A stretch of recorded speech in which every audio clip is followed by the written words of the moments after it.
ياسين حبيب الله ياسين حبيب الله توسلنا ببسم الله بالهادي رسول الله وكل مجاهد لله بآل البدر يا الله بآل البدر يا الله إلهي شلني وطارنا عبالي والنكمة من هادي ومن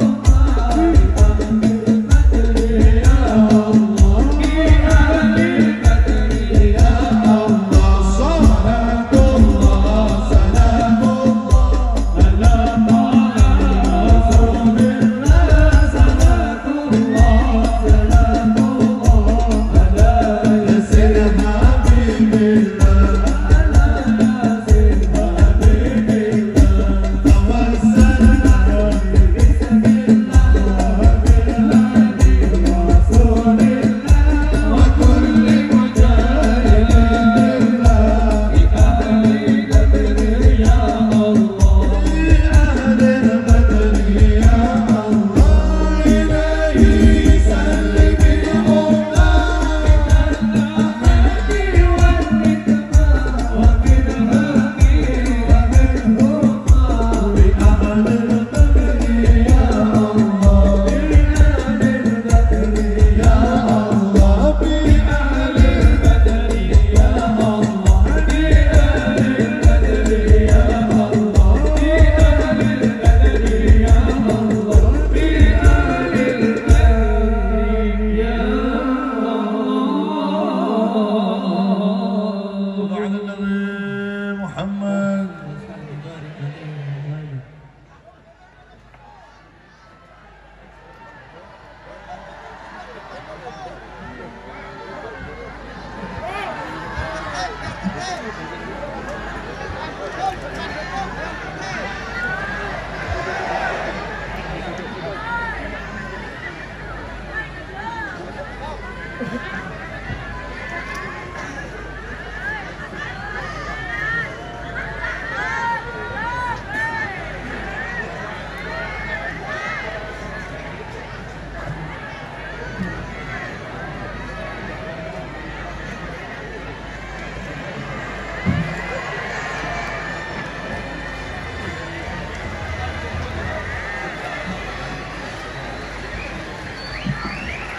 Dimohonkan untuk seluruh hadirin yang ada di depan tetap duduk aja, kecuali panitia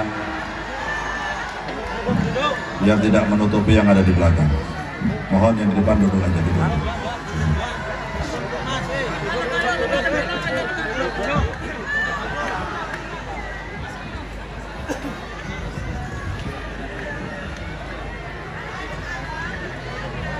Alhamdulillah, beliau guru kita, orang tua kita, Maulana Habib Muhammad Lutfi bin Ali bin Hashim bin Yahya telah hadir di tengah-tengah kita. Oleh karena itu kita akan mendengarkan langsung nasihat-nasihat, tausiah, ceramah yang akan disampaikan oleh beliau guru kita Maulana Habib Muhammad Lutfi bin Ali bin Hashim bin Yahya. Nanti acara ini sekaligus akan ditutup dengan doa oleh beliau. InsyaAllah mudah-mudahan malam hari ini malam yang penuh berkah, malam yang penuh rahmat dari Allah Subhanahu wa Ta'ala. InsyaAllah kita semua yang hadir, berkat sholawat yang kita baca malam hari ini, berkat hadirnya kita di majelis ini, kita semua pulang dari tempat ini menjadi manusia-manusia yang lebih baik amal ibadah kita, lebih baik akhlak kita, dan InsyaAllah dijadikan lebih baik nasib kita di dunia dan di akhirat. Allahumma amin ya rabbal alamin. Oleh karenanya kepada beliau, guru kita, orang tua kita Maulana Habib Muhammad Lutfi bin Ali bin Hashim bin Yahya, waktu dan tempat dipersilahkan. Sallu ala Nabi Muhammad. Salatu wassalamu ala imami ahli sofai wal wafa, qutbul anbiya wal awliya, Sayyidina wa maulana Muhammadin khairi dawa, likulli saqamin wada, rahmatan wa shifa fi sirri wal jila, wa ala alihi wa sahbihi ma damatil ard was sama. Amma ba'du, ayuha sadatil a'izza wal fudala, yang saya hormati, yang saya banggakan, para sesepuh, bini sepuh, para alim ulama, para tokoh lintas agama, dan yang saya hormati Bapak dan Rem 710 beserta jajarannya, para Bapak Dandim, Pak Kasren, Bapak-bapak dari instansi pemerintahan, sipil, TNI, Polri yang selalu kita banggakan, Bapak-bapak dari Polres beserta jajarannya, Ketua MUI, FKUB, Bapak para Rektor, dan panitia penyelenggara dalam rangka ulang tahun Korem ke-62. Semoga Allah Ta'ala memberkatinya, mendapat dan diberkahi semakin jaya TNI kita Indonesia. Amin. Khususnya karena malam hari ini ulang tahun Korem, kita tidak terlepas khususnya Korem 710 ya Pak. 071 segitu ya. Maaf. Hadirin wal hadirat rahimakumullah. Ulang tahun itu perlu atau memperingati, karena dengan adanya ulang tahun, dengan adanya haul itu mencakup tidak yang hidup saja, juga yang telah berjuang di dalam setiap angkatan, entah itu dari angkatan darat, angkatan udara, angkatan laut, kepolisian. Setiap peringatan adanya 1 Juli, apalagi nanti 5 Oktober, dan sekarang ini kita sama-sama mengulang tahun Korem 071 Wijaya Kusuma, paling tidak akan mengingat ketika berdirinya Korem tersebut, atau kalau ulama-ulama disebut khaulan, intinya adalah sama, untuk mengingat bagaimana pejuang-pejuang kita mendirikan tersebut. Dan dengan adanya hari ulang tahun, adanya hari khaulan, untuk diambil perjuangan-perjuangan para beliau dan bagaimana nama beliau mulia di dalam dunianya sampai di akhirat nanti. Itu diantaranya perlunya haul. Di antara peringatan atau ulang tahun Korem, mungkin bapak-bapak atau bini sepuh mulai berdirinya Korem sudah banyak pulang ke rahmatullah, yang telah meninggalkan jasanya yang luar biasa, dan jasa tersebut sulit untuk dibayar dengan rupa duniawiyah. Memperingati Hari Pahlawan, memperingati 17 Agustus, Hari Proklamasi yang baru saja kita peringati. Kita memperingati bukan hanya sekadar untuk rame-rame, Tidak. Melahirkan rasa syukur kita kepada Allah yang telah memberikan kemerdekaan dengan sebab jasa-jasa para beliau, sehingga tegaknya kembali Sangsaka Merah Putih. Kita ini kan melihat sekarang setelah berkibar, tinggal mengkirapkan, tinggal menjaga.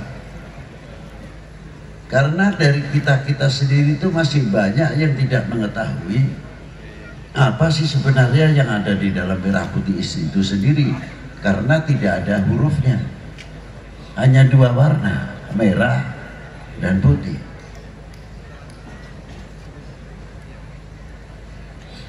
Ternyata setelah kita pelajari bagaimana orang tua kita mendidik merasa handar beni, merasa memiliki.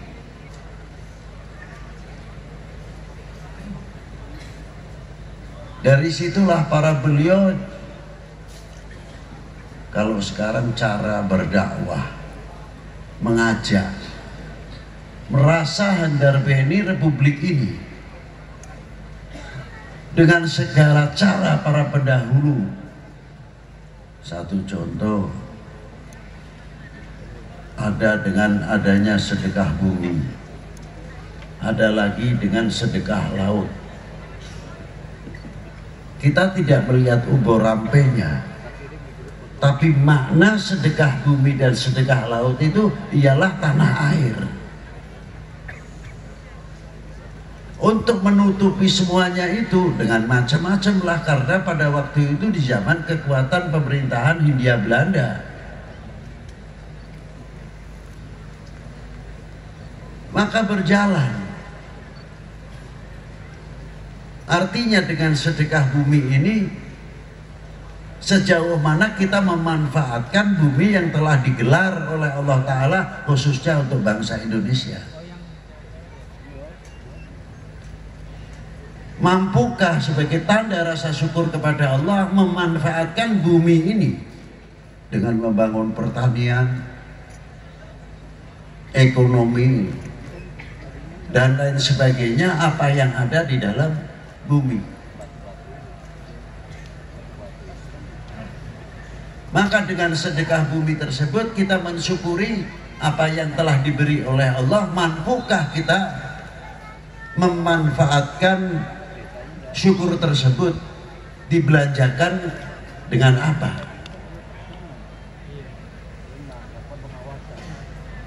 Kekayaan yang luar biasa di bumi pertiwi ini, maritim dan agraris. Begitu pula kita melihat laut kita. Justru kalau kita pikir Wali 9 dahulu sudah mempunyai bagaimana cara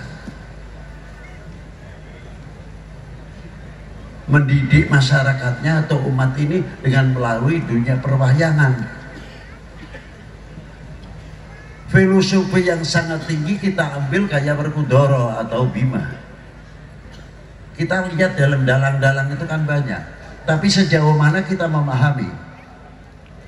Apa cerita saja, nanti di tengah-tengah ada sindennya yang pakai dangdut dan sebagainya, oke lah, monggo. Tapi filosofinya apa sebenarnya? Lah itu.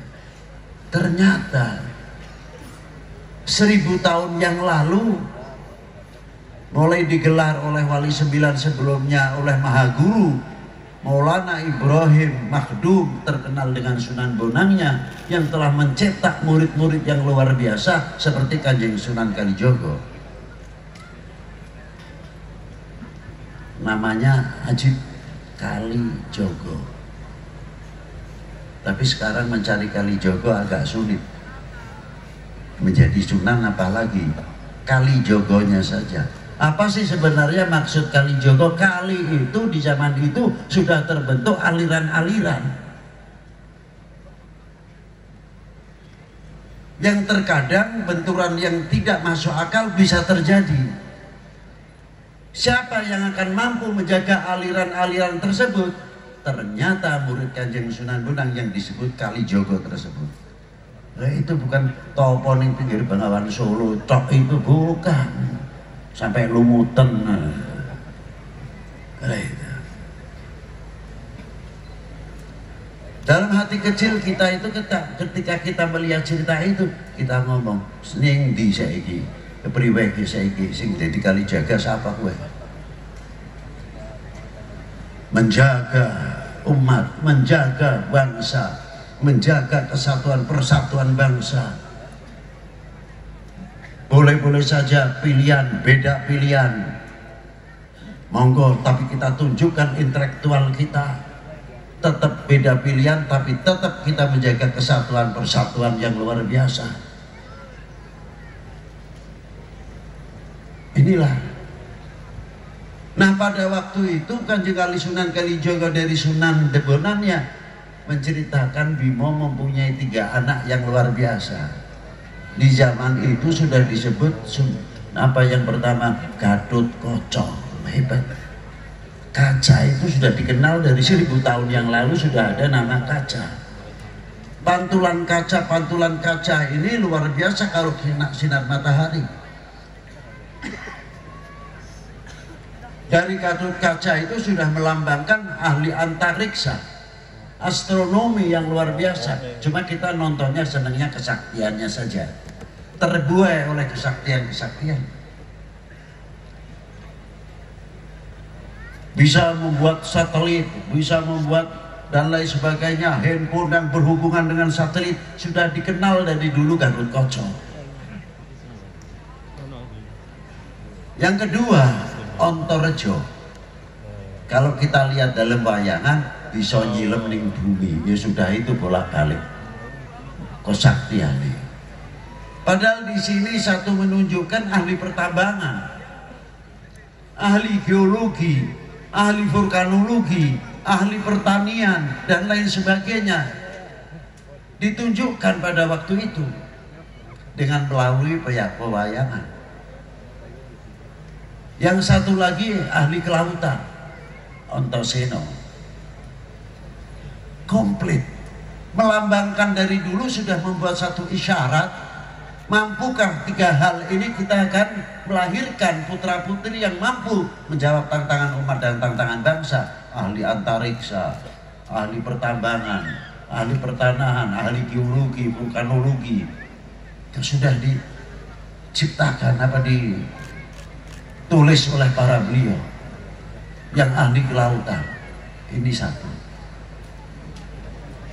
Maka muncul, untuk membangkitkan rasa Handarbani memiliki, muncullah sedekah bumi, sedekah laut.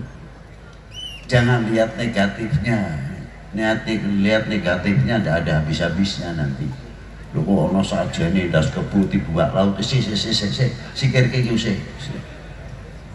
Kok iki karepe para wali sing gawe iki karepe primeh. Nah niku yang kita pelajari. Tidak cukup dari itu, ketika bendera-bendera penjajah pemerintahan Hindia Belanda, dari instansi-instansi pemerintahan pada waktu itu berkibar bendera mereka. Kita tuh sulit mau pasang merah putih, gawat. Tidak pulang nama saja untung. Ning para sesepuh kita, para ulama kita, para pendiri bangsa ini tidak kalah akal. Piye carane?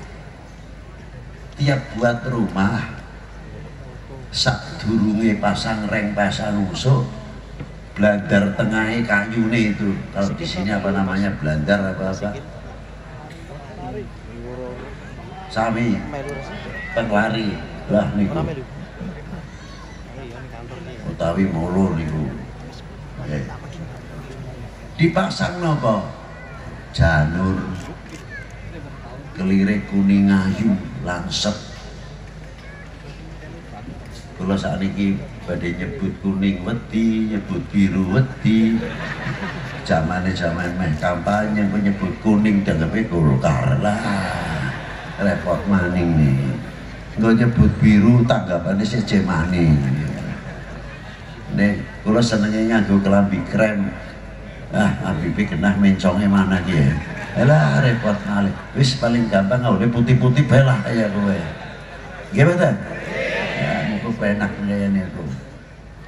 Nah, ini gue pasang janur. Terus ngapa malih tebu, padi, tawa pari. Terus apa? Pisang, kelapa. Nanti memasang benderanya terakhir pakai perjanjian, pakai manakiban, pakai mocopat dan sebagainya. Menyanyi ngebul, landane liwat, wis ora masalah ya. Kita kultur, kita culture ora apa-apa. Kon bae sing bodoh. Nah, itu. Ditutupi. Setelah selesai doa digubetaken merah putih ana sing pakune emas sing duwe. Tidak langsung ditutup, tidak langsung pasang reng atau pasang usuh, dibiarkan sampai 1 minggu, terkadang 10 hari. Yang menjadi pertanyaannya sekarang, ya kalau musim rendang, musim panas, ini janur yang begitu cantiknya kulitnya kena panas alum, layu, menjadi semu-semu coklat. Berubah tidak? Berubah tidak? Berubah. Tebunya pasti, manisnya kurang. Kalau dari pabrik tebu mungkin arandemennya merorot itu. Ya, liranya tidak bisa diharapkan, liranya. Itu satu contoh. Itu tebu. Yang kedua padi, kena panas yang kuning cantik betul menjadi coklat. Berubah.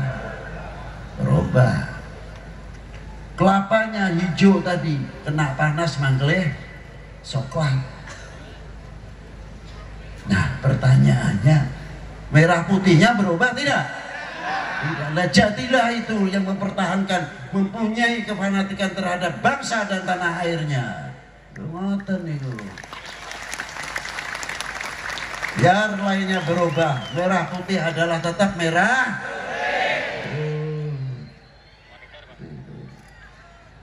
Nah, ternyata di merah putih kita pertahankan luar biasa, ada nilai yang luar biasa.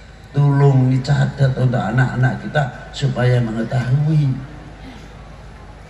Itulah. Apa diantaranya? Nomor 1 di dalam merah putih adalah harga diri bangsa. Baru tidak berhuruf. Yang kedua, kehormatan bangsa. Yang ketiga, jati diri bangsa. Kita mempunyai kehormatan bangsa, harga diri bangsa. Negara kita mau diinjak-injak, terang kita tidak terima karena kehormatan kita diinjak-injak oleh penjajah. Betul? Nah, itu kan ngoten nih. Ini ku pendirian merah nih. Makanya kalau merah putih selalu kita kirapkan, membangkitkan kembali, menambah kembali rasa handar beni, merasa memiliki. Bahwa tegaknya merah putih itu berdarah, bukan berhadiah. Maka perlu ada ulang tahun Diponegoro, Siliwangi, Brawijaya, lain-lainnya sampai ke Korem untuk membangkitkan kembali. Ini tidak berdiri sekonyong-konyong, tapi banyak kandungan yang luar biasa. Tanggung jawab kita kepada tanah airnya. Itu loh, bukan sekadar rame-rame asik tentang ulang tahun Korem dan lain sebagainya. Ma'asyiral muslimin rahimakumullah. Perjuangan ini diteruskan oleh generasi penerusnya, membuat satu kontribusi. Nah, kita sudah mempunyai kontribusi apa? Kontribusinya satu saja. Tidak usah yang lain-lain terlalu tinggi, mungkin terlalu berat. Apa? Kita jaga NKRI. Itu tanda bukti kita, bukti cinta tanah air. Tunjukkan bahwa kami bangsa Indonesia, bangsa yang besar. Ngoten ngono wedi takoni, sampean wong di Indonesia. Lemah takoni. Bapak dari mana? Indonesia. Nek dadi turis ngono aja terus Indonesia. Berarti orang duweni kebanggaan. Loh niku. Nah, niku lama asyirul muslimin rahimakumullah. Dengan demikian itu nggetarake kewibawaan nama bangsa. Apalagi kita ikrarkan, tadi kita tidak tahu ada lagu kebangsaan ada tadi. Udah. Ada juga sudah, alhamdulillah sudah ada lagu kebangsaan, bacaan teks Pancasila. Cuma saya tanya, ketika kita ikrar tadi bersama-sama, Indonesia tanah airku, tanah tumpah darahku, benar? Betul nggak? Ya betul kalimahnya, jenengane sing tak takoni ini. Nek lapate bener. Indonesia tanah airku, tanah tumpah darahku, menjadi lagu kebangsaan. Sing kula takoni niku jenengan kita sami berikrar melalui lagu kebangsaan, tanah airku, Indonesia tanah airku, tanah tumpah darahku. Itu apa pengakuan dalam lagu atau kehidupan sehari-hari? Niku sing kula takoni sampean mboten. Wow niku. Kita diingatkan lagu kebangsaan terus, Indonesia tanah airku, tanah tumpah darahku, terus diingatkan, merasa memiliki, merasa handarbeni dan sebagainya, sehingga jati dirinya kuat, harga dirinya kuat, kehormatan itu luar biasa. Diingatkan. Lah ngaten. Ning jerone merah merah putih. Ya itulah. Allah sallallahu. Maka ikrar ini perlu dibuktikan. Kita hidup di Timur Tengah, belajar di Timur Tengah, maaf aja tersinggung.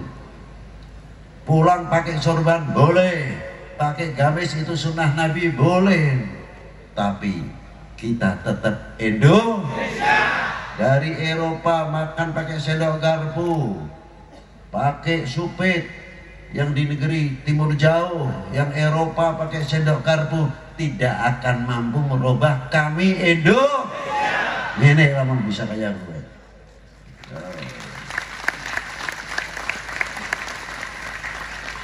Nah kalau kita sudah merasa mengaku kami Indonesia, mempunyai Pancasila yang luar biasa. Kira-kiranya nanti kalau 2024 ini ribut apa ora? Dua Pancasila boleh. Kita punya dan kita fanatik kepada kepada bangsa Indo. Kalau kita masalah toblosan saja ruwet, ditertawakan oleh bangsa lain. Ngisi-ngisina teman Pancasila ini masih ruwet bahaya ya gue. Pan ngomong apa kon? Mana? Kita jaga. Beda pilihan silahkan, tapi tidak beda Indonesia. Bendera partai boleh banyak, merah putih cuma satu. Orang ngawatan pendirian harus tertanam di kita semuanya. Inilah yang kita harapkan. Mari kita beri contoh kepada dunia luar, khususnya inilah Indonesia. Pemilu saja ayem, tentrem, tidak mudah dihok, tidak mudah dimacem-macem. Kita tetap menjaga kesatuan persatuan Indonesia, karena itu bagian pertahanan yang kokoh untuk negara kita. Singarane pertahanan itu apakah hanya TNI Polri saja? Tidak. Ekonomi, pertanian, pendidikan itu bagian pertahanan Maka hidupkan, saya salut kepada Pak Danrem dengan adanya malam hari ini. Orang jualan Masya Allah luar biasa sekali. Istilahnya UMKM-nya hidup. Kendaraan ikut laris. Inilah hikmahnya yang luar biasa. Jadi dengan adanya peringatan ini secara tidak langsung juga ikut membangun ekonomi. Nah Masyiral muslimin rahimakumullah. Terakhir kita tidak bisa panjang-panjang, nyuwun sewu waktune udak-udakan. Nggih cerita sedikit wau saking Jakarta mawon pun mes setengah 3. Mes setengah 3 tuge mriki sekitar jam 8-an kirang langkung atau lebih. Pan ngomong isin pan ngomong kesel kaya isin. Nggih niki tanggung jawab nyong kaya berat nemen. Bareng-bareng kaki jogo napa menjaga keutuhan Indonesia. Bareng-bareng ayo kita jaga. Kula takon mawon, kula takon keindahan bumi pertiwi terhias untean mutiara. Terus pembangun bangsa yang sejati harum namanya di Nusantara. Jejak-jejak para pendahulu sejarah saksi kehidupannya tersurat tersirat masa lalu jadi bekal penerusnya.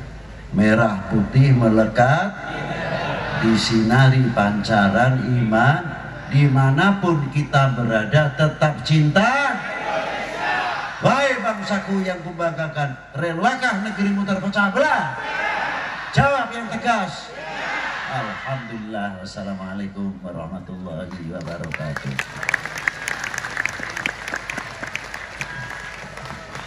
Tutup yang akan dibacakan oleh Ketua MUI Kabupaten Banyumas.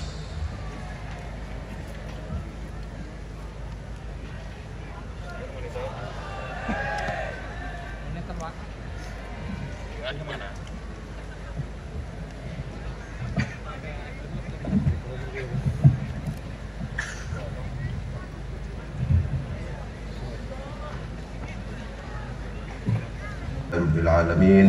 بسر الفاتحة. أعوذ بالله من الشيطان الرجيم. بسم الله الرحمن الرحيم. الحمد لله رب العالمين الرحمن الرحيم مالك يوم الدين. إياك نعبد وإياك نستعين. اهدنا الصراط المستقيم صراط الذين أنعمت عليهم غير المغضوب عليهم ولا الضالين. السلام عليكم ورحمة الله وبركاته.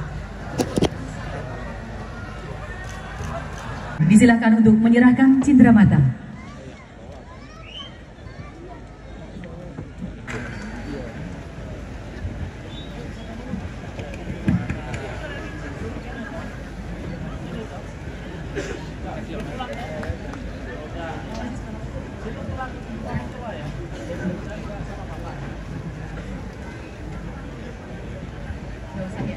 Bisa ditutup ya.